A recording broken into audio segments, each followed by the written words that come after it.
Hello दोस्तों, प्रतिमा GS academy पे आप सभी का स्वागत है। दोस्तों, करंट अफेयर की सीरीज हम चला रहे हैं, जिसे कंटिन्यू कर रहे हैं, जिसमें घटना सार और दृष्टि आई वाली दोनों का करंट सम्मिलित रूप से इसमें सम्मिलित है। 50वां G7 शिखर सम्मेलन 2024 13 से 15 जून बोर्गो इग्नाजिया इटली के अपुलिया के फसानो शहर में आयोजित किया गया था। G7 इसमें 7 महत्वपूर्ण देश हैं जो विकसित देश हैं, उनकी बैठक है। 50वां बैठक है, इटली में हुआ है। वैसे पूछेगा कि कहाँ हुआ है, केवल इटली पूछ सकता है, लेकिन हो सकता है पूछ ले कि स्थान, तो बोर्गो इग्नाजिया में हुआ है और बोर्गो इग्नाजिया के अपुलिया शहर में हुआ है।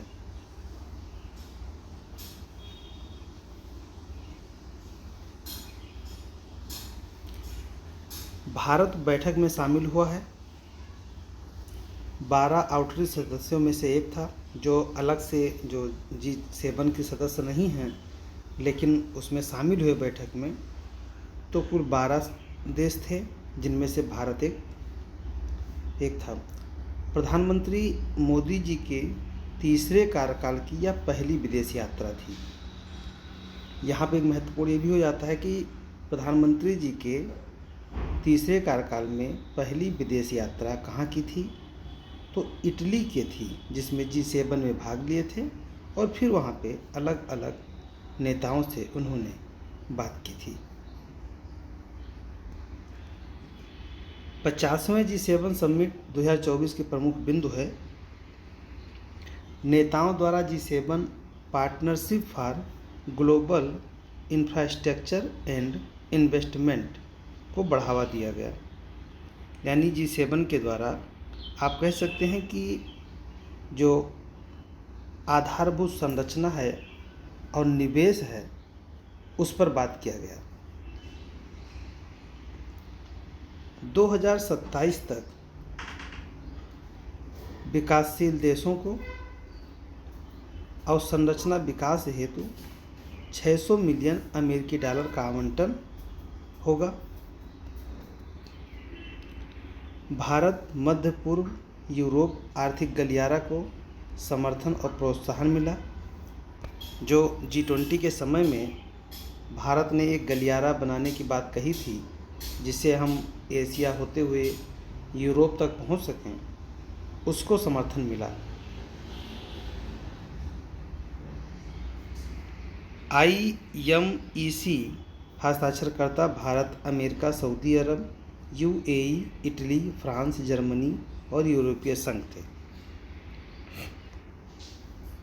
मध्य अफ्रीका में लेबिटो कॉरिडोर अंगोला के अटलांटिक तक पर स्थित लोबिटो बंदरगाह से कांगो लोकतांत्रिक गणराज्य होते हुए जाम्बिया तक विस्तृत है को समर्थन मिला। यानी यहाँ पे एक साथ दो प्रश्न हैं। पहला प्रश्न ये है कि लोबिटो कॉरिडोर कहाँ से संबंधित है, तो यह मध्य अफ्रीका से संबंधित है, जिसमें अंगोला के अटलांटिक तट पर स्थित लोबिटो बंदरगाह से कांगो लोकतांत्रिक गणराज्य होते हुए जाम्बिया तक विस्तृत है और इसे हाल ही में G7 का समर्थन प्राप्त हुआ है। प्रश्न ऐसा भी आ सकता है कि हाल ही में G7 के द्वारा समर्थित लोबिटो कॉरिडोर किस राज्य या देश से या महाद्वीप से संबंधित है। अगला है लुजोन कॉरिडोर। लुजोन ये फिलीपींस का लुजोन द्वीप है, सबसे बड़ा द्वीप है।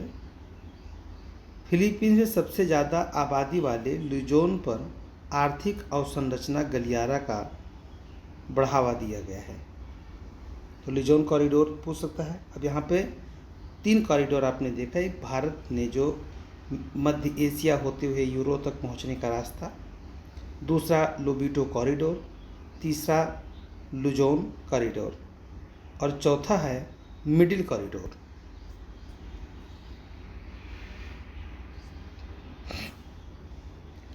मिडिल कॉरिडोर ट्रांस कैस्पियन अंतर्राष्ट्रीय परिवहन मार्ग ये यूरोप और एशिया के बीच में है। मिडिल कॉरिडोर यूरोप और एशिया के बीच में है। Great green wall initiative Africa के साहिल क्षेत्र में मरुस्थलीकरण को रोकने हेतु है। Great green wall initiative Africa के साहिल क्षेत्र में मरुस्थलीकरण को रोकने हेतु है।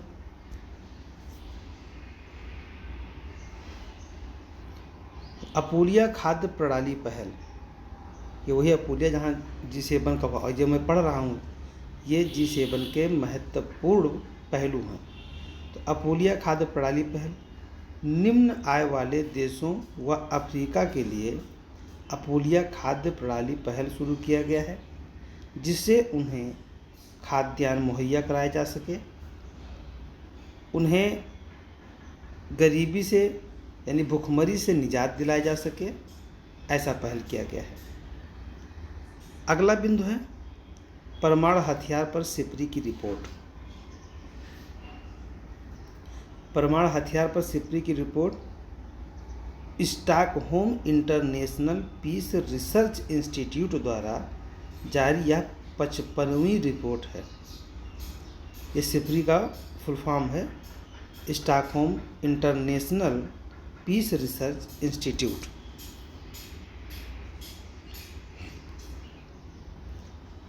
पिछले 5 वर्षों में 9 परमाणु सक्षम देशों द्वारा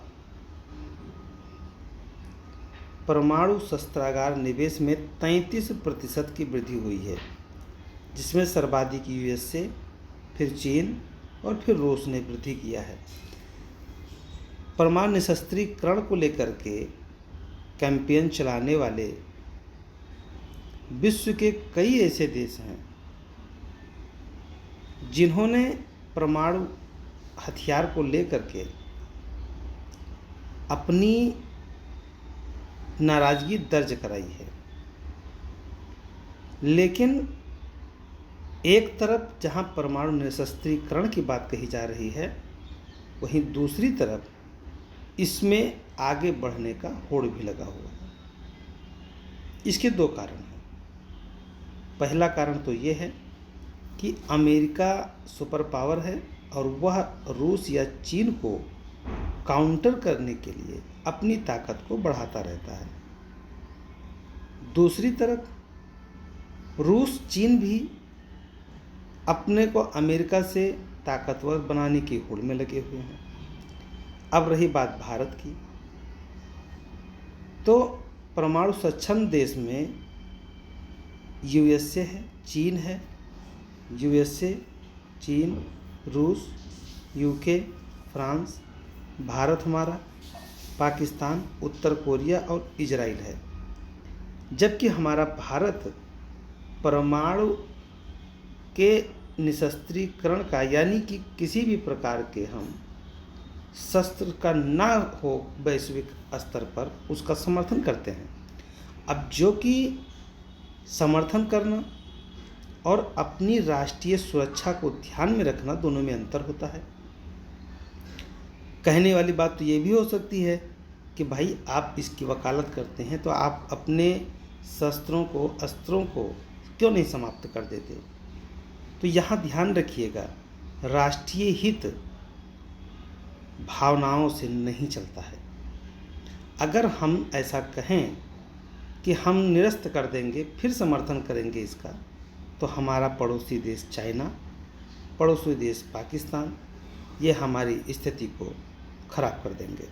तो इसलिए हमें अपनी सुरक्षा को ध्यान में रख करके इस पर ध्यान भी देना है, लेकिन साथ ही साथ वैश्विक सामूहिक रूप से जब निशस्त्रीकरण की बात कही जाएगी तो हम उसमें आगे रहेंगे।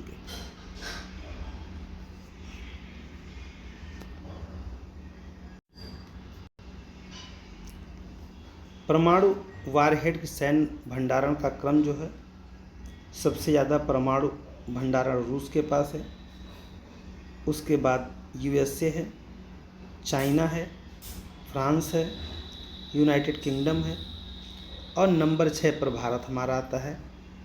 फिर पाकिस्तान है, इजराइल और उत्तर कोरिया है।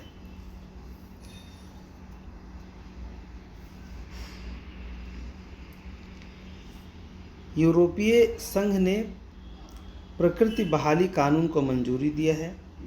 इसका उद्देश्य है प्राकृतिक आवासों की स्थिति अच्छी करना, जंगलों को फिर से उगाना, दलदल को गीला करना, नदियों, झीलों और प्रवाल आदि की स्थिति को बहाल करना। तो यूरोपीय संघ की प्राकृतिक बहाली को कानूनी मंजूरी दी गई है। यहाँ पे प्रश्न ऐसा आ सकता है कि हाल में प्रकृति पर कानून किसने बनाया है? तो यूरोपीय संघ ने बनाया है। इनका उद्देश्य है आवास की स्थिति अच्छा करना, जंगल को फिर से उगाना, दलदलों को गीला करना, नदियों, झील, प्रवाल आदि की स्थिति को बहाल करना। अगला बिंदु है यूनाइटेड नेशन की सस्टेनेबल डेवलपमेंट रिपोर्ट 2024, यानी सतत विकास रिपोर्ट, जो संयुक्त राष्ट्र की सतत विकास रिपोर्ट है 2024 की, उस पर रिपोर्ट है कि यह 9वां संस्करण है।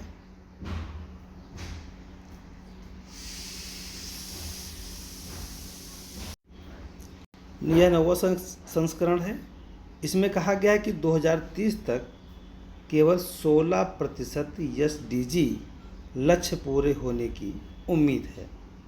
यानी कि रिपोर्ट में कहा गया है कि 84% तक हम अपनी उपलब्धि को नहीं प्राप्त कर पाएंगे। जो एसडीजी गोल 2017 में रखा गया था कि 2030 तक हम 17 गोल प्राप्त करेंगे, उसमें से केवल हम 16% ही अचीव कर पाएंगे, जिनमें सबसे आगे फिनलैंड है, 86.4% स्कोर प्राप्त करने में सक्षम रहा है। फिर स्वीडन है, डेनमार्क है, जर्मनी और फ्रांस है। भारत का इसमें 109 रैंक है और स्कोर 64 है, यानी हम 64% एसडीजी गोल प्राप्त करने में सक्षम हैं और 109 रैंक पर स्थित हैं।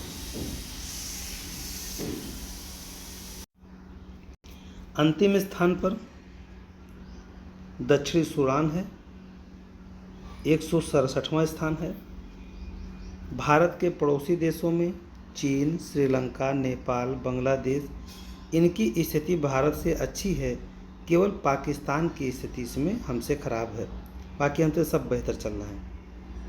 इस बार यूएन द्वारा एक नया सूचकांक बहुपक्षवाद जारी किया गया है, जिनमें शीर्ष पर बारबाडोस है और लास्ट में यूएसए है। यूक्रेन शांति सम्मेलन 2024, यूक्रेन का शांति सम्मेलन 16 जून 2024 को बुर्गेनस्टाक रिसॉर्ट पे किया गया था, जो स्विट्जरलैंड में है। रूस की गैर मौजूदगी में यूक्रेन की अखंडता हेतु संयुक्त दस्तावेज जारी किया गया था। देखिए, शांति का वार्ता कब हो सकता है? जब दोनों पक्ष मौजूद हों। यहाँ पे तो रूस को बुलाया नहीं गया था और रूस के गैर मौजूदगी में यूक्रेन की अखंडता को, इसके लिए एक संयुक्त दस्तावेज जारी कर दिया गया। यहाँ भारत, सऊदी अरब, दक्षिण अफ्रीका, ब्राज़ील, यूएई ने संयुक्त दस्तावेज पर हस्ताक्षर नहीं किया। गए तो थे, भारत भी गया था, ये लोग भी शामिल थे वहाँ, लेकिन इन लोगों ने वहाँ पे हस्ताक्षर नहीं किया कि भाई जब रूस है ही नहीं, उसको पता नहीं है कि शांति समझौता में क्या हो रहा है, तो हम उस पर हस्ताक्षर क्यों करते हैं? आप लोग करो, ठीक है। अगला बिंदु है मैक्सिको की पहली महिला राष्ट्रपति बनी हैं Claudia Sheinbaum. Claudia Sheinbaum Mexico की पहली महिला राष्ट्रपति बनी हैं।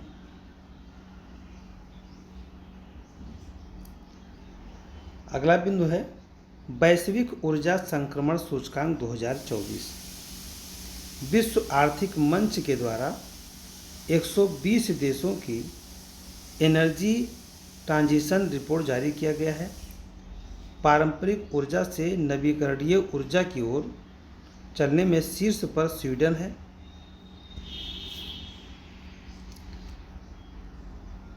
डेनमार्क है, फिनलैंड है, स्विट्जरलैंड है और नंबर 5 पे फ्रांस है। सबसे लास्ट यानी अंतिम में 120वें पर कांगो है। भारत की रैंक 63 है, स्कोर 55.3 है। 2023 में 67 स्थान पे था। वही हम देख लें अन्य ब्रिक्स देशों की, तो चाइना 17 पर है, ब्राज़ील 12 पर है, पाकिस्तान 113 पर है।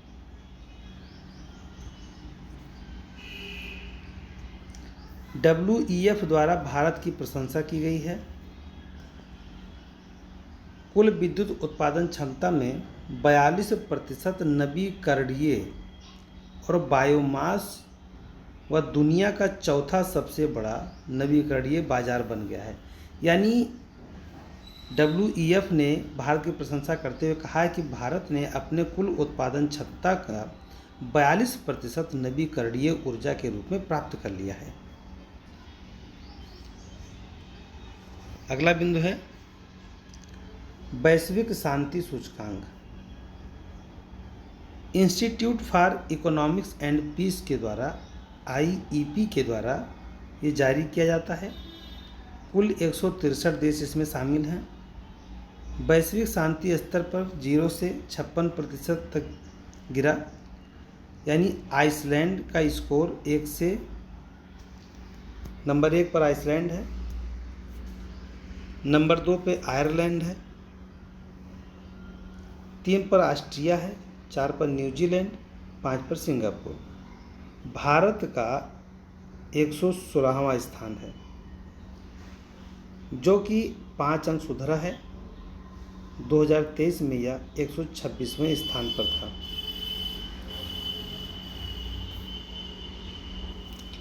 अंतिम है यमन और सूडान। सूचकांक का मानदंड क्या है? सामाजिक सुरक्षा एवं संरक्षा, घरेलू अंतर्राष्ट्रीय संघर्ष, सैन्यीकरण, ये शांति सूचकांक के मानक हैं। अगला बिंदु है दक्षिण पूर्व एशिया में समलैंगिक विवाह को कानूनी मान्यता देने वाला देश है थाईलैंड। ध्यान रहे, दक्षिण एशिया में नेपाल है, दक्षिण पूर्व एशिया में थाईलैंड है और एशिया में ताइवान। यानी ये 3 देश समलैंगिक विवाह को कानूनी मान्यता दे चुके हैं। अगला बिंदु है पर्यावरण प्रदर्शन सूचकांक। Yale center for environment law and policy और Columbia center for international earth science information network द्वारा 5 जून को जारी किया गया है। 180 देश शामिल हैं पर्यावरण प्रदर्शन सूचकांक में, जिनमें सबसे अच्छा नंबर 1 पर एस्टोनिया है, दूसरे पे लग्जमबर्ग है, तीसरे पे जर्मनी है। भारत को इस बार 176वां स्थान प्राप्त हुआ है। 180 देशों में 176वां स्थान प्राप्त हुआ है और 2025 के लिए अनुमान है कि 172 हो जाए, जबकि 2023 में यह 180वां स्थान प्राप्त किया था। 11 श्रेणियों में मूल्यांकन होता है, जिनमें वायु गुणवत्ता, जल गुणवत्ता, अपशिष्ट प्रबंधन, जैव विविधता, आवास, जलवायु, उत्सर्जन, ऊर्जा उपयोग, पर्यावरणीय स्वास्थ्य, पारिस्थितिकी तंत्र, सेवाएं और सतत विकास, ये 11 श्रेणी हैं जिनके माध्यम से ये इनोवेशन को देखा जाता है। अगला बिंदु है मानव विकास सूचकांक रिपोर्ट 2023-24। देखिए, मानव विकास सूचकांक रिपोर्ट 2022 का है, लेकिन 23-24 के नाम से जारी हुआ है। संयुक्त राष्ट्र विकास कार्यक्रम यानी यूएनडीपी के द्वारा, यूनाइटेड नेशन डेवलपमेंट प्रोग्राम के द्वारा जारी किया जाता है। और रिपोर्ट का शीर्षक है breaking the gridlock, breaking the gridlock. और स्कोर 0.800 प्लस से इसे उच्च मानव विकास में माना जाता है, अत्यधिक उच्च मानव विकास में। और 0.700 से 0.799 तक उच्च मानव विकास, और 0.550 से 0.699 तक मध्यम मानव विकास, और 0.550 से नीचे निम्न मानव विकास, यानी 4 श्रेणियों में इसे बांटा जाता है। शीर्ष पर है स्विट्जरलैंड, जिन्होंने 0.967 स्कोर किया है। उसके बाद नॉर्वे है, आइसलैंड, हांगकांग, डेनमार्क है। यानी चौथे पर हांगकांग, चीन एक साथ हैं, पाँचवें पर डेनमार्क और स्वीडन एक साथ हैं। टोटल 193 देशों में सबसे अंतिम में सोमालिया है। वहीं भारत का जो स्कोर है वो 0.644 के साथ में 134वां स्थान प्राप्त हुआ है, यानी हम मध्यम मानव विकास की श्रेणी में आते हैं। अगला बिंदु है ECOSOC यानी इकोसोक के विभिन्न सहायक निकायों के चुनाव में भारत की जीत 17 निकायों में रिक्त पद भरने हेतु चुनाव हुए थे। यानी इकोसोक संयुक्त राष्ट्र आर्थिक और सामाजिक परिषद है। भारत के जगजीत पवाड़िया को अंतर्राष्ट्रीय 2025 से 30 के लिए चुना गया है। अगला पॉइंट है क्वाड के बाद स्क्वाड, यानी क्वाड में भारत, अमेरिका, जापान, ऑस्ट्रेलिया था। स्क्वाड में अमेरिका, जापान, ऑस्ट्रेलिया और फिलीपींस है। देखिए, क्वाड एक समूह है और अब एक स्क्वाड समूह बन गया है। दोनों का हिंद प्रशांत क्षेत्र के से संबंधित क्षेत्र आते हैं। क्वाड में जहां भारत, अमेरिका, जापान और ऑस्ट्रेलिया है, वहीं स्क्वाड में अमेरिका, जापान, ऑस्ट्रेलिया, फिलीपींस है। यानी हम स्क्वाड में शामिल नहीं हैं। स्क्वाड में भारत शामिल नहीं है, लेकिन अगर कोई बैठक होता है तो हम उसमें शामिल जरूर होते हैं, लेकिन एज अ मेंबर हम स्क्वाड में शामिल नहीं हैं।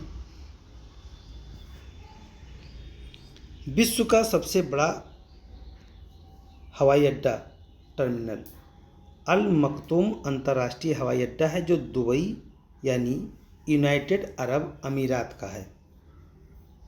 सबसे बड़ा हवाई अड्डा अल मखदूम अंतर्राष्ट्रीय हवाई अड्डा है।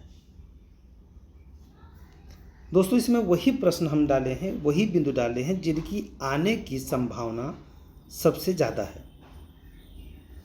TCS के पहले humanity centre, artificial intelligence centre की स्थापना ला डिफेंस क्षेत्र पेरिस, फ्रांस में किया गया है।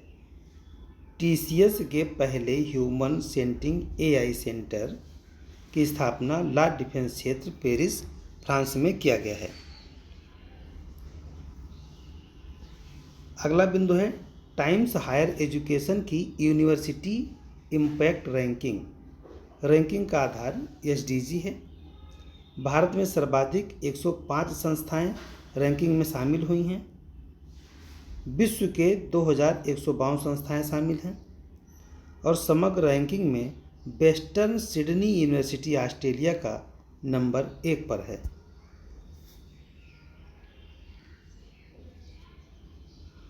वहीं समग्र रैंकिंग में वेस्टर्न सिडनी यूनिवर्सिटी रैंकिंग है और प्रमुख बिंदु जो भारत से संबंधित है SDG 3 अच्छा स्वास्थ्य खुशहाली के शीर्षों में शामिल है। अब देखिए, जो ओवरऑल रैंकिंग देखा जाए तो उसमें केवल हमने स्वास्थ्य के क्षेत्र में अच्छा काम किया है इनके अकॉर्डिंग, जिसमें हम विश्व के टॉप 100 में शामिल हुए हैं।